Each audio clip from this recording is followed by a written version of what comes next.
As we were planning our book in common, Hidden America, I had wondered if there might be a hidden ULSD. After conversation with Deborah Wade, she suggested I check out Central Sterilization. My first question was, where is it? And the second question is, what do they do? From my point of view, Central Sterilization qualifies as hidden. Let's take a moment to take a glimpse inside an occupation most of us know very little about. Let's check it out. This is where the process starts. When I first came down, the first thing I noticed is, why do you work behind a locked door?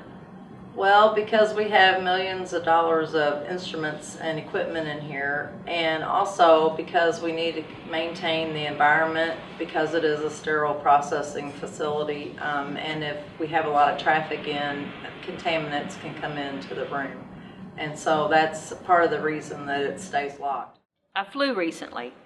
The airport felt completely chaotic as I sat waiting for my plane. But I remembered the people from the chapter traffic, the LaGuardia air traffic controllers. Sure enough, I and many more safely left that airport for points all over the world. Yet I never saw one air traffic controller face to face. The job in Central Sterilization seems very similar. Why can't we do without the people in Central Sterilization? It's a very important part of the school. If we didn't, process the instruments, they couldn't treat the patients because, they need to make sure they have sterile instruments to treat the patients with. If we didn't show up, then we might as well close the school down. When I think about clinic or an activity for my class, my only thought is what is happening in my world. I don't think how what I am doing might affect others. When it's time for boards, my attention is entirely on the students taking the boards. But they are not the only ones working extra hard. When it comes to boards time, that is our very difficult time for us because we have to not only get the instruments ready for boards, but we still have the full working week that we have to get ready for. So we have to make sure we have enough instruments set aside for this, that plus the boards, and then whatever other clinic areas that need instruments. When we go to the dispensary, I believe there is an endless supply of clean instruments. However, I'm realizing there is much more to it. There's a lot of hard work behind the scenes.